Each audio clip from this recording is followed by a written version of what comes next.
being part of this has been enriching for all of us, I hope, right? The efforts not only maintain the sanctity of the heaven, but also guide us spiritually, showing us the importance of preserving our culture. Now, we would like to start our program with a Hindi version, where we pray the Almighty to give extra strength to face the world.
Thank you for this divine song.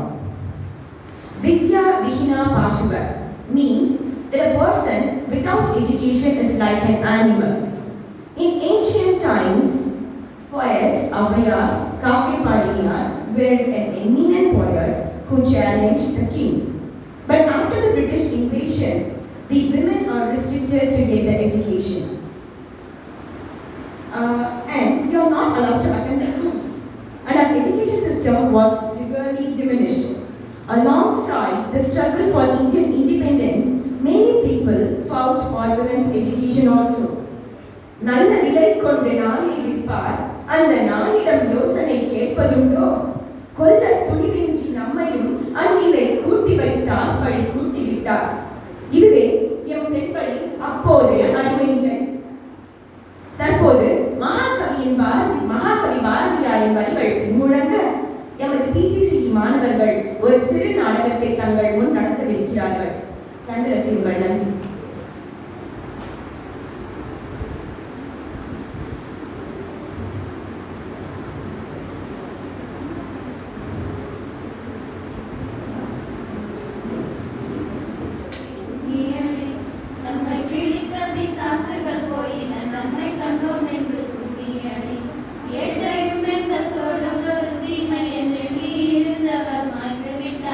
வீட்டுக்குள்ளே பெண்ணை பூட்டி வைப்போம் என்ற விந்தை மணி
Yatre tastuna puchyante sarvastra phalakriya.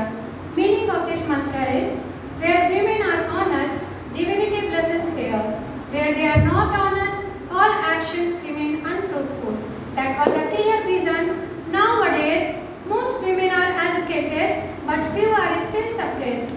Our Indian government is uplifting us by providing various schemes, and we are making progress. The field of education is experiencing a radical metamorphosis driven by new and emerging trades that are changing its landscapes. Now, let us take a look at these developing trends in education through a talk show. Stay with those now.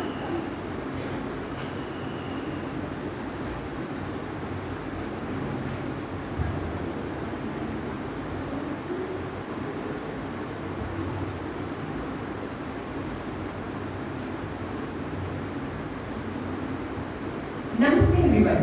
Today we have something special for you. We are going to present a talk show about how learning is evolving in the classroom, featuring a discussion between an AI teacher and a human teacher in front of the students. Here, human teacher are Revati ma'am and Devika ma'am, and AI teacher are IS 1.01 and IS 1.20. Good morning, students. Today we are going to explore a fantastic topic of how we learn. I have taken along with me a special guest for you. Do you want to know who it is? It is an AI teacher. AI teacher, why don't you introduce yourself? Greetings students, I am AI teacher designed to deliver personalized and data-driven instructions at any time. I can analyze your performances and provide tailored lessons at any cost to fulfill your basic needs. Impressive. But while you personalize lessons, can understand whether the students who feel overwhelmed or need some support and encouragement. I process emotional data through behavior pattern. I can offer encouraging words, but my primary function is to optimize learning based on data. I never get tired, so I'm always available for extra practice. And that's great for when students need repetition or extra help. And that's great for when students need repetition or extra help. But education isn't just about facts and data. Sometimes students need more than academic support. They need someone who understands their struggle, whether there is any problem or any problem at home, how the day they feel. And I am here to offer guidance, listen to your concerns, and inspire creativity. True, I do not experience emotions the way you do. However, my efficiency in content delivery and adapting it to each student's pace is unmatched. I can provide instant feedback that might take you time to evaluate. That's an excellent point. You can excel at giving immediate results. But what happens when the student is feeling overwhelmed or facing some moral dilemma and needs some learn empathy and cooperation? These are the lessons they need to learn. I operate based on logics and algorithms.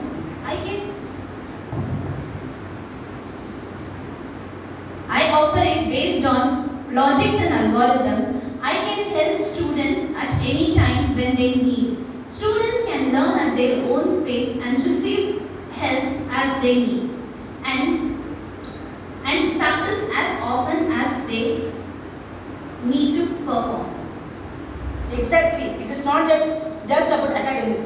It's just helping to grow as individuals and help them to guidance to face their lifetime challenges. This is the time to nurture them social and emotional growth. I provide solutions based on patterns and data, but moral emotions and emotional intelligence fall apart my programming language. Absolutely, we are not rivals, AI teacher. We complement each other. Well, I focus on emotional, creative, and modern development. You can handle data-driven aspects of personal learning. Together, we can offer students the best of both worlds. I agree. The future of education will be collaboration between human and AI, creating a balanced and effective, efficient education environment. Wow! Students, as As you can see, both AA and human teacher bring something valuable to your learning. The AA teacher helps personalize your lessons, making learning more efficient and tailored to your needs. The human teacher brings warmth, emotional support and guidance that go beyond just facts and figures. Together, they create a balanced, enriched learning environment where you can grow academically and emotionally. In the future, this collaboration will shape the way we learn and grow. So remember, whether it's Q1 or AA, the goal is to help you become your best version of yourself. Thank you.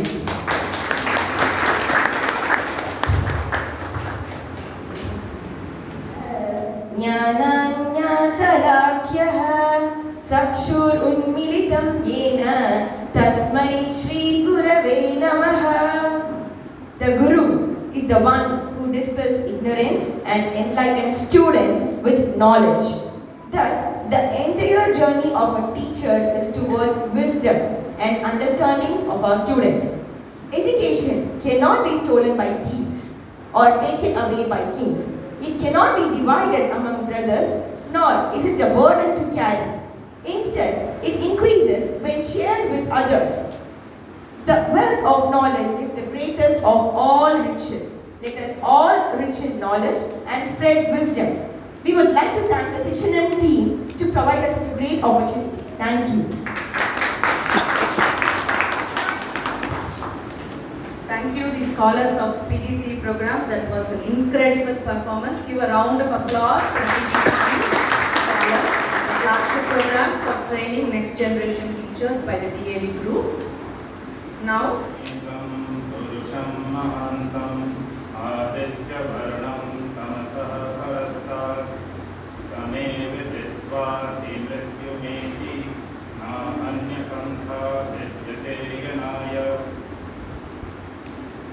Respected audience.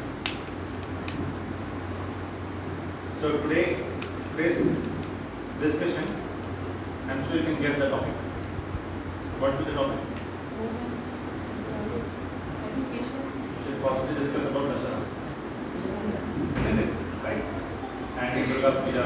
This festival that went by, right? Which concluded yesterday with Vijayadashmi. So let's first quickly understand as to what does this festival stand for. इस त्योहार पे क्या होता है? Let's first understand what is the general belief. Because then also, I think as generations are growing, we don't really understand as to what is the significance of this festival. So, what are the various festivals celebrated now? Last 2-3 days. Navaratri. Then Saraswati Puja. Saraswati Puja. Vijayadashmi. Akshara Arambha. Okay. Then Dashara, Durga Puja. So let's first look at Durga Puja. Right? So look at Durga Puja. What comes to your mind? What do you see? You see Ma Durga? yes. And what is the other key aspect, isn't it? So there are two major aspects or events, right, that we conceptualize on this festival. Now, this is in the past. This is all in the past. It happened many thousands of years back. What is the significance for it today? Right? You also have Navaratri, which again is Durga Mata. Then if you look at the Western India, you have Gopalapuram, etc. There are a lot of festivities around it. It's become like a cultural event. It's like a cultural event.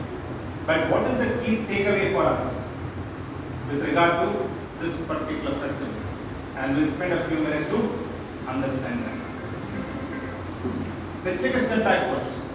There are 4 major festivals that we celebrate in the country. 4 major festivals, if you think about it. And these festivals in a way signify, right, the various dharma that we need to follow. The first festival I would refer to is around the Yajurupakam, right, the festival around that time. Right, wherein it's about learning. It's about learning. We follow our dharma of very important. The second key festival of the year is this Dashara or Durga Puja Navratri. This festival is about being a Shakti, being able to stand up for your own, being able to have might and valor. Very, very critical. The third festival, major festival is 3 weeks from now, which is about what? About prosperity, about wealth, about prosperity. Right? Again, very, very important, very critical in life. The fourth festival, those who less celebrated this part, some people practice Pongal and then you have the Holi, right? That entire part. That's about, right? How we all live together. Right? Holi and all is all about how we all mingle and live together. Right? So four broad festivals. This particular festival of Dashara and Vijayadashmi, right, signifies strength, signifies will. Now, the strength can be, if you look at strength, it has to be at the level of an individual, at the level of society, at the level of a nation. 3 levels: individual, society, and a nation. This strength that we talk about, if we look at it, we can put this into 2 broad buckets. Strength can be how many buckets? 2 broad buckets. And what we can call the hard power and the soft power. What are these 2? Hard power and soft power. There are 2 types of powers. What is my hard power? Let's look at a nation, for example. As a country, what is the hard power that a country has? Military, army, navy. So, within hard power, again there are 2 parts to it. One is your military, right? The might you have as in terms of the kind of, sophisticated, arms and ammunition that you have. Not, because remember one thing, only when you have all of these things with you, only then you can prevent violence. You can prevent violence. Right? We don't believe in attacking. Bharat is one of those civilizations in the world that hasn't attacked by itself a single country in the last 1,000 years. Right? Or even more. But this military might is extremely important. This is part of which power? Hard power. The other part of hard power is economic might. Economic might. The money, the prosperity. Right? Extremely important. As a nation, as a society, as an individual as well. The Vedas also say, Shata Asta Samahara Sahasra Samti. Earn with 100 hands, give away with 1,000. Right? Military might is important and economic might is also important. It is critical. Right? The other part is your soft power. But before that, let me dwell a little bit more on the hard power. When we think of military might, we spoke as a nation. But what about as an individual or as a society? How do we look at hard power? What does it mean to us? Right? Is it only the responsibility of the government to buy the latest, machine guns and various artillery equipment and give it to our soldiers? That's definitely true. That's definitely required. But at our level, at a level of society, what is the hard power that we need to have? Economics. One is economic stability, but in terms of military, equal to military might, we need to be self-equivalent. Right? We need to know how to defend ourselves. We need to know a silambam. We need to know martial arts. Right? Extremely important. Don't think that, remember, see how the world is evolving. Look at what has happened to the Hindus in Bangladesh. What is happening to the Hindus even in different parts of India as well. Right? We are a lot that is scared. Right? We have absolutely no street power. We have to, You know what street power is? Right? They give a call. You'll have 5,000 people of a couple of communities will stand there. You give a call and tell me how many Hindus will stand. Hardly. We don't really have the strength. That Veda, that being a Kshatriya, right, following the dharma, right, is not really, is absent or is minimal. Think about it. You have the Waqf board recommendations. You remember the Waqf board? Have you heard about that? Yes, sir. There's a JPC, Joint Parliamentary Committee, which was formed for that. How many of you over here, the government had called for suggestions? The government had called for suggestions from the public on the Joint Parliamentary Committee. Those of you who sent the email out, please raise your hands. Those of you, there was a Joint Parliamentary Committee on the Waqf board,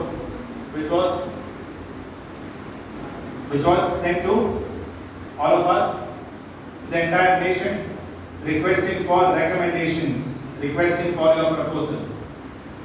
This Waqf board is very, very dangerous for the country, which we all possibly know.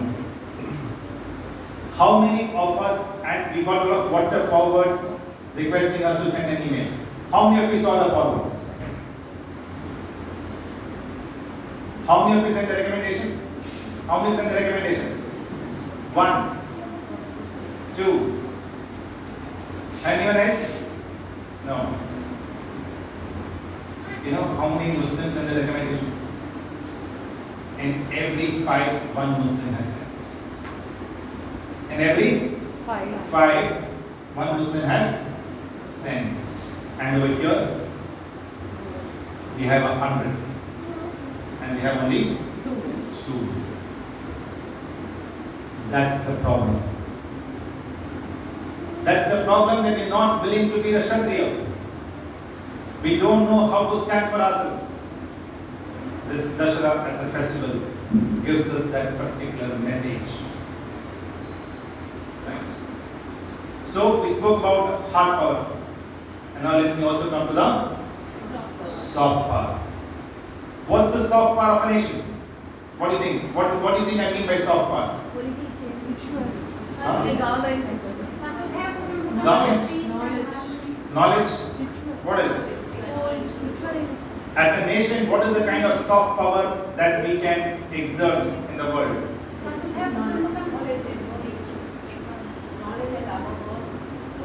So to my mind, the key soft power for a nation like India is when we, for example, yoga is a soft power. Right? Look at how the entire world, for the first time, the 21st June is celebrated as a International Yoga Day. Thanks to our Honorable Prime Minister, that this was proposed and the world accepted. There is nothing but your soft power.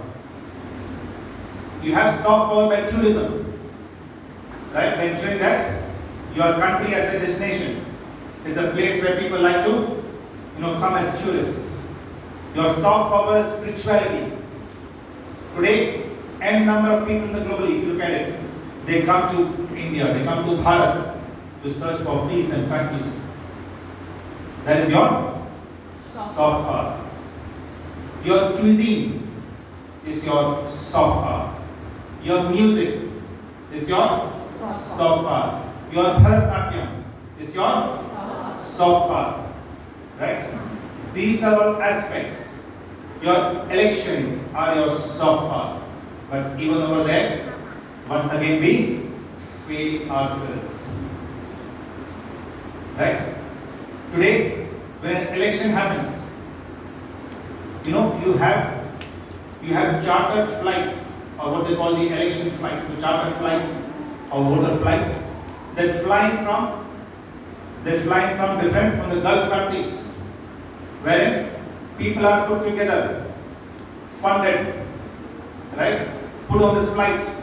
They fly down to India to go and vote. Right? we sit back in our houses, right, thinking that it's all right. Right? That's the problem. I don't want to embarrass you all by asking how many of you voted away. But if you did not vote, I think you should use the strongest possible language on yourself. Right? I don't want to do that. But that's the lack of Kshatriya Dharma. Right? So, as I mentioned, these are all the ways in which we build our soft power. And the term that's used nowadays is called the intellectual Kshatriya. What is it called? Intellectual Kshatriya. Wherein you build the soft power in different ways. It's also about the way you build a narrative. Many of you over here are going to be teachers of tomorrow. It's the narrative you build to your next generation. Right? How do you help them think about the country? It's the way you talk to them. All that comes under intellectual Kshatriya. I see some youth sitting over here. How do you influence your peers? When you talk to them, are you able to influence them? Are you getting influenced by them? That's an important aspect. And all that falls under intellectual Kshatriya. That buff board recommendation, writing that email out, putting your views, all that is once again intellectual Kshatriya. You being able to file a PIL in the court, if something you feel is not right, to be able to write a letter to the Prime Minister's office, to be able to write a letter to the respective judicial body, is nothing but intellectual Kshatriya. And never forget that each other small step definitely counts. Sometimes we think that what will this one letter do? What will this one petition do? What will this one email do? Right? And we think that it is all right. There was this young boy on a seashore, and one large wave came and a lot of starfishes. No, starfishes are small starfishes. So thousands and thousands of starfishes came along with the wave on the shore. This young boy, feeling pity on the starfishes, started taking one starfish at a time and throwing it back in the ocean. A philosopher was watching this boy, and he asked him, listen, what is the great point? There are thousands and thousands of starfishes. आपने एक खा के डाल भी लिया तो क्या फायदा? क्या ऐसा बहुत बड़ा फायदा हो जाएगा? What is the great benefit even if you pick up one and put it back in the ocean? What does this boy reply? That at least made a difference to that one life. And secondly, I am following my dharma. I am following my dharma. So it's important for all of us that we also follow our dharma. Which is on this festival to take a vow that we will be an intellectual Kshatriya. We don't need to go and fight the borders. We are not going to be doing that. We have chosen different professions, right? But by our military might, economic might. When I also say economic might, also remember economic might. We all have economic might. What is economic might we have? What we buy, from whom we buy, right, is something that we all know. Yes or no? Yes. Right? What we buy and from whom we buy. Right? My dear audience, remember, even if it is a little costlier, even if it is 1 or 2 rupees costlier, please buy from whom you think you need to buy. I don't want to be more explicit about it. Right? Buy made in India. Buy of an Indian company. Right? Please remember, a Cadbury's could be made in India, but it's not an Indian company. If you buy a 10 rupee or 20 rupee chocolate of Cadbury's, right, then 50 paise of that is going outside the country, right? You swipe a Visa or a MasterCard, you think you will get some minor stupid points. I'm sorry for using the strong word, right? But for those points, do you know the kind of money that goes out for that seller? For that seller, he wants to keep the same price. You know, if you bought a 100 rupee product, if you bought a 100 rupee product, he will get only 96 or 97 rupees.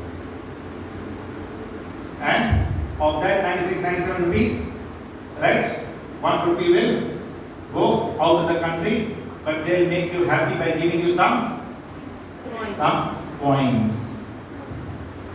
Right? And that's where, my audience, UPI is a wonderful thing by the government. It's a fantastic thing by the government. Right? It gives us what we call the economic might. Today, US is what it is today because of what? Because of the dollar. And how the dollar, at some point of time, was made into a world currency. Otherwise, the way they consume today, right, with no savings, right, do you think they really deserve to be at the top of the world? The answer is no. So we need to ensure that we have hard power, which comprises military might, economic might to the extent we can. Remember the starfish example, right? Even that 100 rupees that you spend, right? Please use your economic might behind it. And the other aspect is to use your soft power, right? Be an intellectual Kshatriya to help build the right narrative in the society and the country. It's only then that we will truly celebrate this festival of Dashera, which stands for following the Kshatriya Dharma. If you have any questions, I can take them and then we'll close.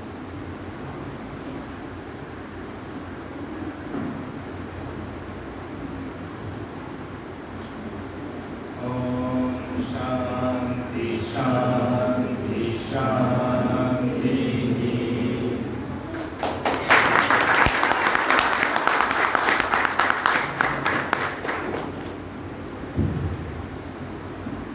Thank you, sir, for great words of wisdom. Moving on to the announcements.